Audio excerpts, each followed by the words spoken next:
దేశవ్యాప్తంగా special intensive revision పేరు మీద ఓటర్ లిస్టుల పూర్తి ప్రక్షాళన జరపడానికి కేంద్ర ఎన్నికల కమిషన్ నిర్ణయించింది. ఆ ఉద్దేశం ప్రకారం ఆహ్వానించదగ్గది.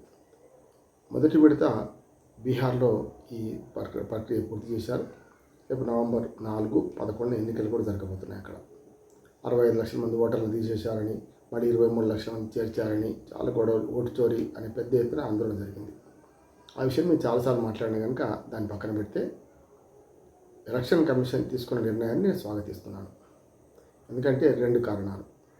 ఒకటి, ఇప్పటి వరకు 1950లో మొట్టమొదటిసారి ఏదైతే 52 కానీ ఎలక్షన్ కన్నా ముందు మొట్టమొదటి ఓటర్ లిస్ట్ తయారైంది.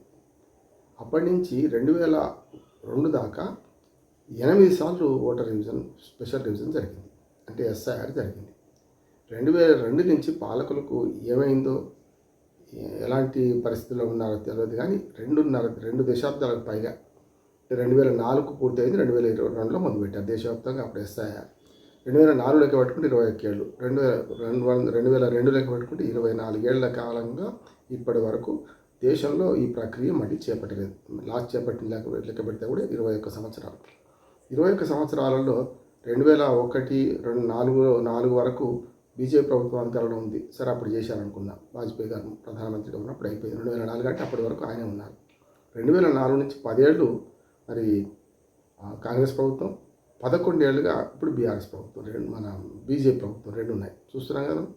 10 ఏళ్ళు కాంగ్రెస్, 10 ఏళ్ళు బీజేపీ పరిపాలించి, 11 ఏళ్ళు బీజేపీ పరిపాలించింది. మరి 21 ఏళ్ళుగా అంటే తిలాపాపని తలాపిడికడు కాదు, 2 పార్టీలకు చెందితే 21 ఏళ్ళుగా స్పెషల్ రివిజన్ చేయలేదు. సరే, పోయిన ఈ సంవత్సరంలో బీహార్లో చేసారు అనుకుంటే 20 ఏళ్ళుగా, వీళ్ళలో 10 వాళ్ళలో 10. ఈ పాపంలో చెరిసాగం సరిగ్గా ఉన్నది, ఏం తేడా లేదు. కాంగ్రెస్ పార్టీ, బీజేపీ కూడా.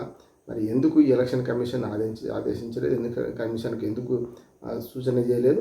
మరి ఇన్ని కమిషన్లు ఉంటే మరి అప్పుడు ఏం చేయలేదని ఒక మాట వస్తున్నది. సరే, అది పూర్తిగా దేశ ఎన్నికల కమిషన్ వ్యవహారం అనుకుంటే కూడా వాళ్ళు కూడా ఎందుకు చేయలేదని, పాపంలో భాగం వాళ్ళది కూడా కదా. అది సంగతి. అందుకని 21 ఏళ్ల తర్వాత స్పెషల్ ఇంటెన్సివ్ రివిజన్కి ఆహ్వానిస్తున్నాను. ఇప్పుడు 2వ విడత, మొదటి విడత బీహార్ పోతే 2వ విడతలో ఇప్పుడు ఏదైతే 12 రాష్ట్రాల్లో చేస్తున్నారు. 12 రాష్ట్రాలు తెలంగాణ, ఆంధ్రప్రదేశ్, కర్ణాటక. దక్షిణ భారతదేశంలో 3 రాష్ట్రాలు లేవు.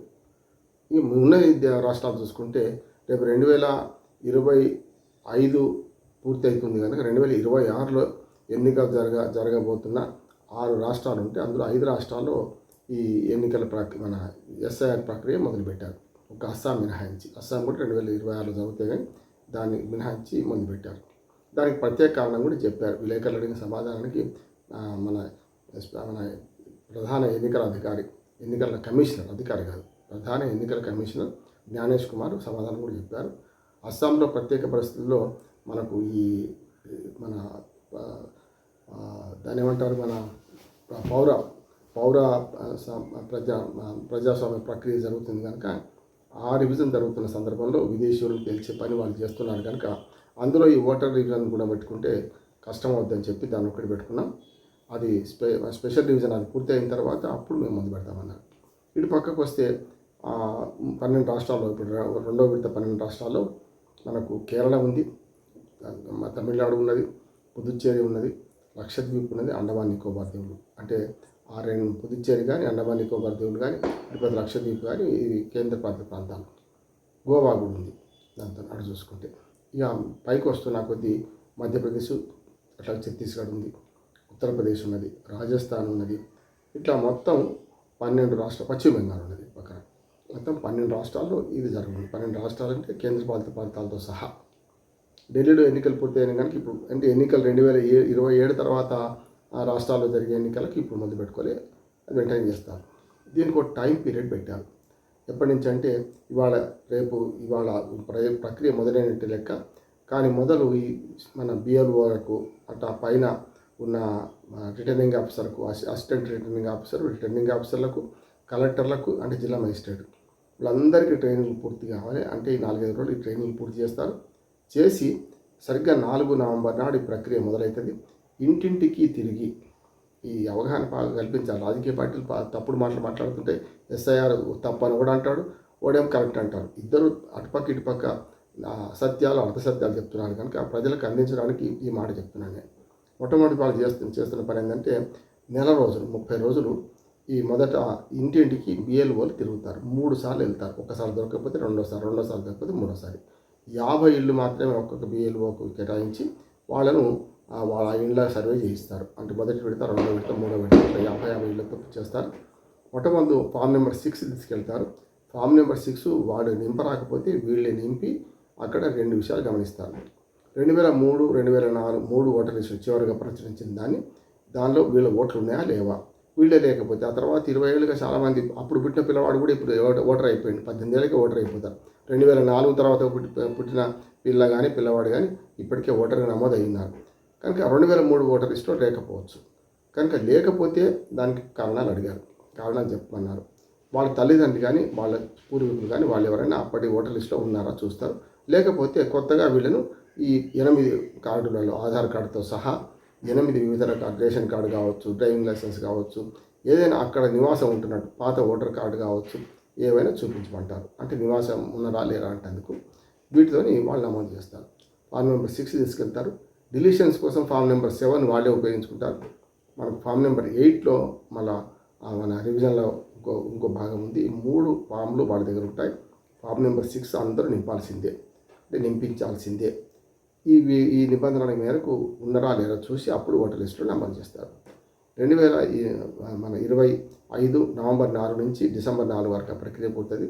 డిసెంబర్ 9 నాటికి దాని ప్రక్రియ పూర్తి చేసి మళ్ళీ ఓటర్ లిస్టు ప్రకటిస్తారు. అక్కడి నుంచి నెల రోజుల అభ్యంతరాలు ఉంటాయి. 15 రోజులు మొదటి అప్పీల్కి 15 రోజులు, రెండో అప్పీల్కి 15 రోజులు. ఎవరైనా అన్యాయమై ఓటర్లు కనుక ఓటర్ లిస్టు తొలగించబడితే మొదటి అప్పీలు రిటర్నింగ్ ఆఫీసర్ మీద జిల్లా కలెక్టర్కి ఉంటుంది. జిల్లా కలెక్టర్ ఏమో దగ్గర అక్కడ కూడా అప్పీల్ ఫెయిల్ అవుతే రాష్ట్ర ఎన్నికల కమిషన్ దాకా పోవచ్చు. ఇది అప్పీల్. అవన్నీ కలిపి మొత్తం మీద జనవరి 9, 2026కి అయిపోతుంది. అక్కడి నుంచి మళ్ళీ అన్ని అప్పీల్ అయిపోయిన తర్వాత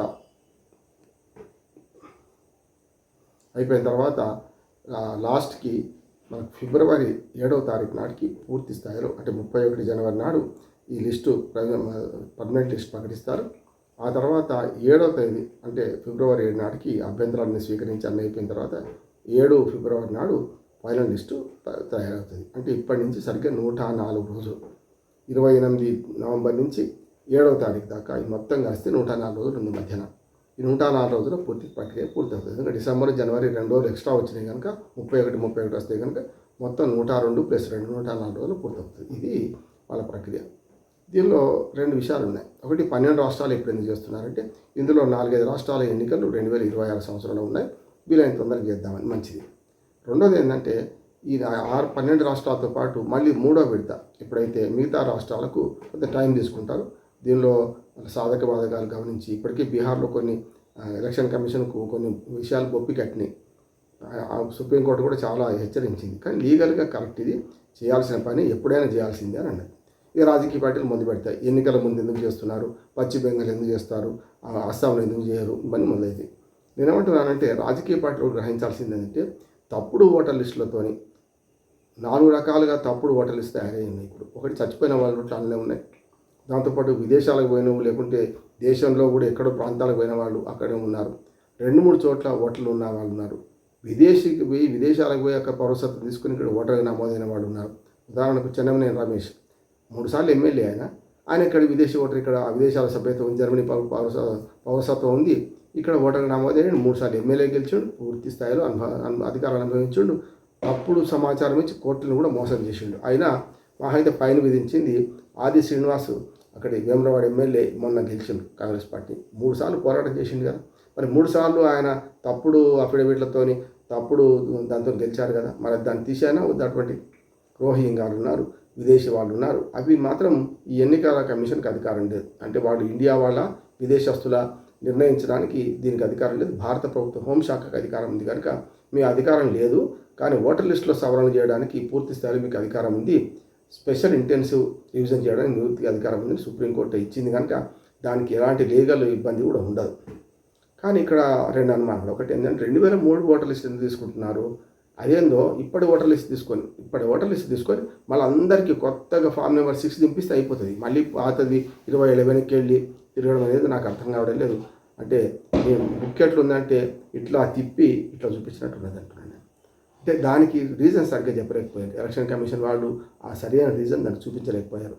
మీరు ఇంటెన్సివ్ రివిజన్ చేస్తున్నప్పుడు ఇప్పుడున్న ఓటర్ లిస్ట్ పట్టుకోండి, అక్కడ మనుషులు ఉన్నారా లేరా, మైగ్రేట్ అయ్యిండ్రా, లేకుంటే చనిపోయినరా, లేకుంటే 2-3 చోట్ల ఉన్నారా. అస్సలు ఇంకోటి ఏంటంటే ఆధార్ కార్డు పనికిరాదని సుప్రీంకోర్టు 2 సార్లు అన్నది కనుక మేము ఏం చేయలేమంటున్నారు. మళ్ళీ తీరా చావు కబురు చల్లగా చెప్పిండ్రు. ఎందుకంటే ఆధార్ కార్డులో అడ్రస్ ఉంటుంది, ఆధార్ కార్డు నెంబర్ ఒకటి ఉంటుంది, దానికి ఓటర్ లిస్ట్ అనుసంధానం చేస్తే అయిపోద్ది కదా. కానీ ఆధార్ కార్డు గోప్యత రీత్యా అన్నిటికీ పనికిరాదని చెప్పి ఆధార్ కార్డులోనే 2 క్లాజు, మీరు కొత్తగా ఆధార్ కార్డు తీసుకుని వెనక వస్తుంది. అది జ్ఞానేష్ కుమార్ అదే చెప్పిండు. ఇది ఎలా అంటే ఏది మన పౌరసత్వానికి సంబంధించి ఆధారం పనికిరాదు పోమన్నారు. కనుక పౌరసత్వం లేదు. ఇంకోటి ఇటువంటి వాటి విషయాలకు ఇది పనికిరాదని 2 క్లాజులు చూపించి ఆధార్ కార్డు వెనక రాసిన విషయాల్లో ఉంది కనుక దాన్ని మేము పరిగణించలేము, కేవలం గుర్తింపు కార్డుగా ఉపయోగిస్తాము అనే మాట అంటున్నారు. అటువంటి అప్పుడు ఆధార్ కార్డు ఉండి దాని అనుసంధానం లేకపోతే మళ్ళీ తప్పుడు ఓట్లు వస్తాయి.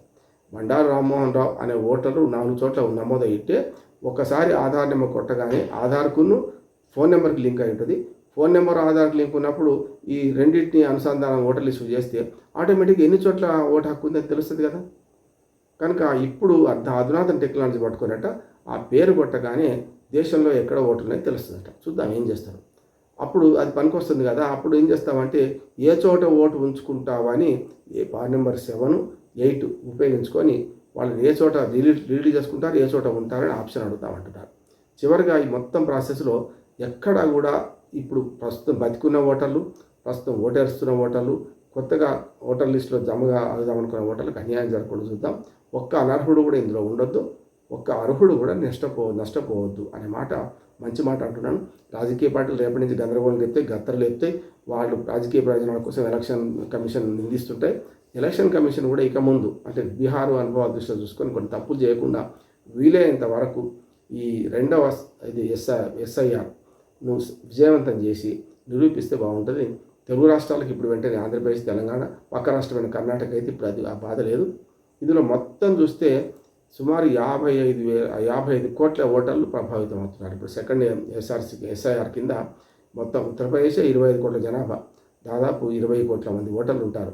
అట్లా చూసుకుంటే మొత్తం దేశంలో ఉన్న 100 కోట్ల మంది ఓటర్లు, 100 కోట్లకు తక్కువ ఉన్నారు. 100 కోట్లలో 55 కోట్ల మంది అంటే బీహార్తో కలుపుకుంటే సుమారు 65 కోట్ల మంది. ఇప్పటికే బీహార్లో 7 లక్షల చిల్లర ఓట్లు తేలిన కనుక అవన్నీ కలుపుకుంటే సుమారు 60 నుంచి 65 కోట్ల మంది డివిజన్ జరిగినట్టే లెక్క. ఇది రేపు 7th ఫిబ్రవరికి 2026కి.